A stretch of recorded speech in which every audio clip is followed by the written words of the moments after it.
So, it's official. The United States government is officially a bigger thief than all the burglars combined in the United States. If you take a look at this graph, it shows that all the civil asset forfeitures are higher than all the burglaries combined. The forfeitures are above 5 billion, burglaries a little bit under 4 billion. Now this is from 2015, but I think the point still remains, and it's the same situation as it is today. If you don't know what a civil asset forfeiture is, it's pretty simple. In a nutshell, government comes in, takes all your stuff. Except with taxes, they have you do it for them. With this one, they get to have a little bit more fun. They get to break down your door and steal all your stuff from you. Now, the DEA has officially taken $4 billion from people since 2007. Now what's even worse than that, these people were never even charged with a crime. So that means that the DEA comes in, accuses you of something, but they don't arrest you, they don't charge you with anything, and they certainly don't convict you of anything. They just say, we think this might be the case, and we're going to take all your stuff. A good example of this is right here. Especially in airports, it says DEA agents detain and question travelers with large amounts of cash. If they determine the money is linked to drug activity, they seize it, even if there is no hard evidence that is connected to illegal activity. So this basically means that if they just suspect on a whim, that's really what it comes down to, on a whim, they get to take all your stuff. We supposedly live in a free country. To me, that doesn't really seem like a situation that would ever occur in a country that is even remotely free. There is one situation that this article talks about. This article is from Reason, by the way, in which there was a passenger that had $27,000. The DEA explained that they thought that it was connected to a drug violation or a crime involving drugs, and so they took all of it except for $1,000. They let him retain this. And the question was posed in this article, which I thought of as well when I was reading this, which was, if they really thought it was connected to a crime, why would they let that man, that passenger, keep the $1,000?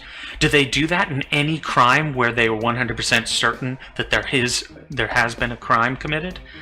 Do they say, all right, you made $1 million by stealing from somebody, but we're going to let you keep $2,000 of that million that you stole just because? That never happens. So in this, they've got this warped, distorted way of enforcing the law, and you put the law in quotation marks because it's such absurd laws that I hesitate even calling them that. So there are some law enforcement groups that do say that civil asset forfeiture is a vital tool to disrupt a lot of drug trafficking and other organized crime units. They might be correct. I'd be willing to give them that much, but this reminds me of something Ron Paul actually said during, I believe, a presidential debate, in which he said, you can prevent a lot of crimes if you have cameras on every single block and you have police officers patrolling every single block.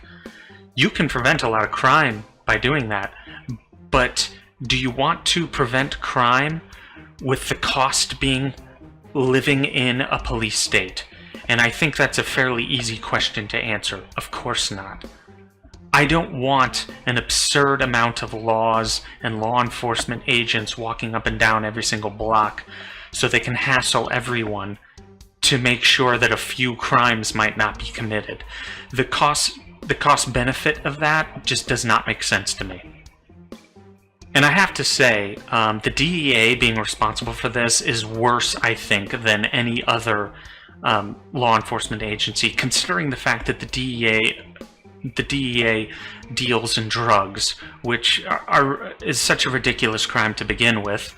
I would say that a DEA agent that steals from people is worse than the people they're trying to stop, the drug users and the people selling drugs. I would say a law enforcement agent that breaks into somebody's home, guns drawn, and steals all their stuff is worse, and is a much worse thing for society than someone using drugs. Someone using drugs, sure, there are certainly certain externalities that are bad, but that doesn't mean it should be against the law. But one thing I think any reasonable, half-thinking human being can agree on is that having government agents break into people's houses, stealing their stuff without charging them with the crime, that should be against the law. I think that's a reasonable thing to say. And the other thing I was thinking about is the fact that, you know, thieves versus cops. In some perverse kind of way, I think law enforcement agents and law enforcement agencies that deal in civil asset forfeiture, certainly to the level of $4 billion, there's something more twisted about that than a thief. A thief at least has a risk of something bad happening to them. They go into it knowing that something really bad could happen, and there's a lot of risk here. With law enforcement, they go in with a smile on their face, knowing that they've got the shield and the badge of government to protect them from anything bad occurring. There's something uniquely twisted about that, in my opinion. So, the other thing related to this issue is that Maine, the state of Maine, is actually passing a law making it a lot more difficult for police to basically steal all your stuff. One thing I want to say about this is that I think it's really sad and frankly pathetic that we even need to pass a law like that.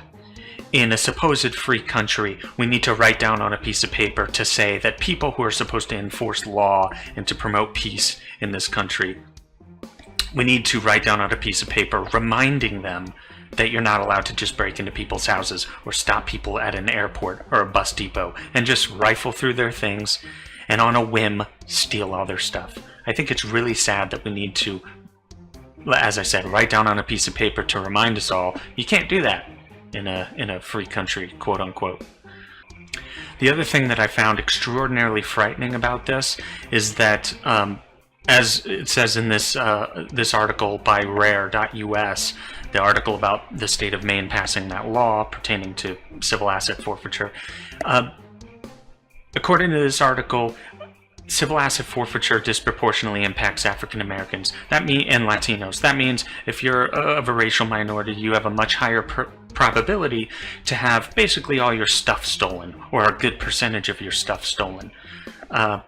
I'm not necessarily a big fan of social justice warriors. I think a lot of the things they say are borderline insane, and not that I want to go down that route in this particular video, but this would be something where if social justice warriors were screaming about it, I would be right alongside them.